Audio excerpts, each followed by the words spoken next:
नमस्कार। India debate में आप सबका स्वागत है। मैं हूं आशुतोष पाठक। एक डेवलपमेंट पता चली है जो आपके साथ शेयर करना बहुत जरूरी है। लंबे समय से आपने देखा होगा कि 2023 नवंबर में जब पीआईएल फाइल की गई supreme court high court litigant association के द्वारा, तो जब तक देवेंद्र उपाध्याय जो चीफ जस्टिस थे मुंबई हाई कोर्ट के, जब तक वो रहे, पीआईएल की सुनवाई लिस्ट नहीं हुई। और ऐसा लग रहा था कि इसका क्या मतलब है, ये पीआईएल क्यों आ गया है। कोई तवज्जो नहीं दी गई। कौन होता है supreme court high court litigant association? क्यों कोई वकील आकर के पीआईएल फाइल कर रहा है कि दिशा के केस को खोला जाए, सुशांत के केस को खोला जाए? ये क्यों आर्गुमेंट करेगा कोई? उसका लोकस स्टैंडर्ड क्या है? जो भी है, लेकिन जो पीआईएल फाइल हुई, उस पीआईएल के पूरे मेरिट को, उस पूरे स्पिरिट को इस कदर से रौंदा गया, इस कदर रौंदा गया जिसका कोई हद नहीं है।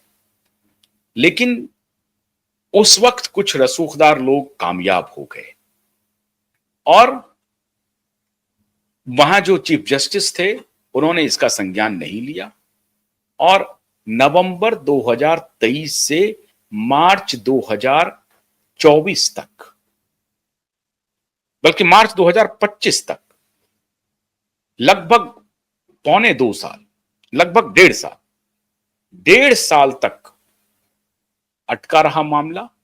उस पर कोई प्रतिक्रिया अदालत की तरफ से नहीं आई। हम लोग ये इस तरह की बात सोचते थे कि अदालत में रसूख नहीं चलता है, अदालत में कानून का राज है। लेकिन उस वक्त ऐसा लगा कि नहीं, अदालत में रसूख ही चलता है। रसूखदार लोगों की ही बात चलती है। क्योंकि दिशा के पिता गरीब हैं, लाचार हैं, वो संपत्तिवान नहीं हैं। आप फर्ज कीजिए अगर दिशा के पिता कोई मंत्री होते, फर्ज कीजिए दिशा के पिता कोई इंडस्ट्रियलिस्ट होते, या फर्ज कीजिए सिर्फ नीतीश कटारा की मां की तरह, नीलम कटारा की तरह होते, जेसिका की बहन सबरीला नान की तरह होते, तो क्या ये बात होती? नहीं होती। 5 साल तक दिशा के पिता चुप्पी साधे रहे, डर में रहे, डर के साए में रहे कि क्या पता कल तो उन्होंने हमारी बेटी के साथ जो किया है हो सकता है मेरे साथ भी करे और मेरी पत्नी के भी साथ करे। हालांकि ये डर खत्म हो गया था, दिशा के माता पिता के मन से ये डर खत्म हो गया था, क्योंकि एक जो बेटी थी, उसी बेटी के सहारे ये दोनों माता पिता जिंदा थे। एकमात्र इकलौती संतान थी वो। बेटी बेटा सब मिलाकर के एक ही बेटी थी, जिसको लेकर के दिशा और दिशा के पिता जिंदगी जी रहे थे, और वही बेटी छीन लिया गया। लेकिन सिर्फ आप कल्पना कीजिए, इसी देश में अगर दिशा के पिता कोई बहुत बड़ा व्यवसायी होता मुंबई का, और दिशा की मां कोई बड़े बिजनेसमैन, बिजनेसवुमेन होती, या बड़ा कोई पॉलिटिशियन होती, तो क्या अदालत ऐसा व्यवहार करती? या अदालत को यह मौका भी मिलता कि वो ऐसा व्यवहार करे? तो दिशा के माता पिता का कोई रसूख नहीं था। लेकिन दूसरी तरफ सुशांत के परिवारजन समृद्ध हैं। सुशांत के परिवारजन बहुत समृद्ध हैं और सक्षम भी हैं। उनकी बहन एडवोकेट हैं, उनके ब्रदर इन लॉ आज हरियाणा के डीजीपी हैं। तो इस तरह से उनके रसूख में कोई कमी नहीं है। वो चाहते तो ये काम कर सकते थे, लेकिन वो इंतजार कर रहे थे सीबीआई की रिपोर्ट का, क्योंकि उनके हाथ बंधे हुए थे। जब तक सीबीआई इन्वेस्टिगेशन की कोई रिपोर्ट नहीं डालती, तब तक वो क्या कर सकते थे? ये कर सकते थे कि अदालत में जाकर के ये अर्जी लगा सकते थे कि सीबीआई अपनी जांच को जल्द से जल्द पूरा करे और इसके बारे में हम लोगों को बताए।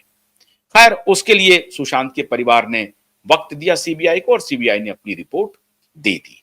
तो सुशांत का परिवार और दिशा के परिवार में जमीन आसमान का फर्क है, और इसीलिए हमने ये लड़ाई दिशा के परिवार के लिए शुरू की। सुशांत के परिवार तो है ही है, वो खुद भी सक्षम है। हम तो सुशांत की लड़ाई लड़ ही रहे हैं। अगर सुशांत के परिवार वाले नहीं भी आते तब भी हम लड़ते रहते और तब भी लड़ेंगे। लेकिन चूंकि वो सक्षम है, तो वो भी अदालत में जाएंगे और जा रहे हैं। ये सब कुछ हो रहा है। मैं आज इसका जिक्र क्यों कर रहा हूं? आपके सामने ये दृष्टांत है कि दिशा के परिवार वाले लाचार, बेबस, बेसहारा हैं। इसीलिए उस बेसहारा की जो पीआईएल थी, उसको अदालत ने संज्ञान में लेना भी उचित नहीं समझा। यह भी नहीं कोशिश की कि भैया कौन पीआईएल आया जरा देखें, कौन है, कौन है उनके माता पिता कौन है। और ठीक है, उनके माता पिता तो अभी आए नहीं है, कोई तीसरे लोग आ गए हैं पीआईएल के लिए। कोर्ट ने कोई संज्ञान नहीं लिया है। मार्च में दिशा के माता पिता आए और तब से लेकर के दिसंबर होने वाला है, ये 2025 भी गुजर जाएगा। 9-10 महीने गुजर चुके हैं। लेकिन हमने अदालत में, मतलब supreme court, high court litigant association ने अदालत में यह साबित कर दिया कि अदालत कानून से चलता है और अदालत ने संज्ञान लेना शुरू कर दिया। अदालत ने भी साबित कर दिया कि अदालत रसूख से नहीं, कानून से चलता है। अभी एक साजिश प्रकाश में आ रही है और यह साजिश हो रही है मोहतरमा रिया चक्रवर्ती की जानिब से, ठाकरे गैंग की तरफ से। और इस साजिश को एक्सपेडाइट कर रहे हैं बहुत फाइन ट्यून करके। बहुत ऐसा लगेगा कि अरे इसका तो कोई संबंध नहीं है, कोई लेना देना नहीं है। कॉमन मैन से जब पूछेंगे आप तो कहेंगे नहीं नहीं नहीं, इसका तो कोई लेना देना नहीं है। लेकिन जैसे क्राइम प्रोसीड करता है ना इन्वेस्टिगेशन में, ठीक उसी प्रकार से ये जो साजिश है ये प्रोसीड कर रहा है और ये साजिश अब एक्सपोज हो रही है, जिसको मैं अब आपके सामने एक्सपोज कर रहा हूं। रिया चक्रवर्ती के तथाकथित बॉयफ्रेंड प्रधानमंत्री का इंटरव्यू करते हैं, दबाव बनता है। तथाकथित बॉयफ्रेंड बिल गेट्स का इंटरव्यू करते हैं, दबाव बनता है। तथाकथित बॉयफ्रेंड अब एलॉन मस्क का इंटरव्यू करते हैं। मतलब दुनिया के जो सबसे बड़े बड़े लोग हैं उनके साथ उठना बैठना, उनके साथ इंटरव्यू करना, साक्षात्कार करना और फिर एक ऐसा माहौल तैयार करना जहां मीडिया इनके साथ खड़ी हो जाए। अदालत देखे तो अदालत को लगे कि भाई रिया चक्रवर्ती का तथाकथित बॉयफ्रेंड तो बड़ा आदमी है, वो तो मोदी जी के साथ बैठ रहा है, वो तो बिल गेट्स के साथ बैठ रहा है, वो तो एलॉन मस्क के साथ बैठ रहा है। तो अदालत पर एक मनोवैज्ञानिक दबाव बनाया जाए, इसकी पूरी तैयारी हो रही है। टाइमिंग बहुत शानदार है। पॉडकास्ट रिया चक्रवर्ती भी खोल रही हैं। रिया चक्रवर्ती भी एक फैशन का शोरूम खोल रही हैं और रिया चक्रवर्ती को कहां से समर्थन मिल रहा है, अब ये किसी से छिपी हुई बात नहीं है। हालांकि बीच में एक खबर यह भी आई कि रिया चक्रवर्ती से जो तथाकथित बॉयफ्रेंड हैं उनका ब्रेकअप हो गया है। रिया चक्रवर्ती किसी और रास्ते पर निकल गई है। रिया चक्रवर्ती चलायमान है, वो ठहरने वाली नहीं है। वो एक ऐसी नदी है जो रुकने का नाम नहीं लेती है, चलती ही रहती है, अनवरत धारा है। एक बॉयफ्रेंड आया, वो निकल गया, दूसरा आया, वो निकल गया, तीसरा आया, वो निकल गया, चौथा आया, वो भी निकल जाए। 4-5 तो हम लोग, हमारे ही पास डिटेल हैं, लेकिन ये बॉयफ्रेंड आते हैं, निकल जाते हैं। तो हो सकता है कि यह भी बात हो कि तथाकथित बॉयफ्रेंड जो हैं, बिलियनर बॉयफ्रेंड, उनके साथ इनका रिश्ता टूट भी गया हो। कोई जरूरी नहीं है कि वो रिश्ता कायम ही हो, और हम तो ईश्वर से मनाते हैं कि वो रिश्ता जितना जल्दी हो उतना अच्छा, क्योंकि ये जो माननीय बिलियनर महोदय हैं ये अच्छे व्यक्ति हैं। ये अच्छे इन द सेंस कि बिजनेस इनका अच्छा है। हालांकि इनके ऊपर आरोप और भी बहुत पहले लगे हुए हैं, बहुत संगीन आरोप हैं, जिसके बारे में हमने प्रधानमंत्री को आगाह किया था कि आपने बैकग्राउंड चेक क्यों नहीं किया। खैर, अब ये अलग बात हो गई है। लेकिन ये जो माननीय बिजनेसमैन है, जिसकी चर्चा अभी चारों तरफ हो रही है, हर मीडिया में हो रही है, हर तरफ हो रही है, तो अब इस चर्चा आम करके अदालत पर एक मनोवैज्ञानिक दबाव बनाए जाने की तैयारी हो रही है। छुप छुप करके ये षड्यंत्र, और इतना फाइन ट्यून्ड है कि आम लोगों को यह बात समझ में नहीं आएगी और आप कहेंगे कि मैं तो पागल हो गया हूं, कि भाई नेटवर्क तो पागलपना वाली बात कर रहा है।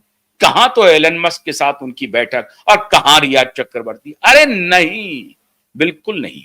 वही एलन मस्क का दबाव है, वही बिल गेट्स का दबाव है, वही मोदी जी का दबाव था जो ये सीबीआई की रिपोर्ट लिपापोती हो गई और सीबीआई अब भाग रही है, और सीबीआई के ऑफिसर जिन्होंने इन्वेस्टिगेशन किया है वो जेल जाएंगे, ये आप पक्की बात मान के रख लीजिए। सीबीआई के ऑफिसर जेल जाएंगे। मुंबई पुलिस जिन्होंने इन्वेस्टिगेशन किया है उनका जेल जाना तय है। लेकिन फाइन ट्यून करके, चुपके से, धीरे से इन बातों को फैलाओ और फिर धीरे से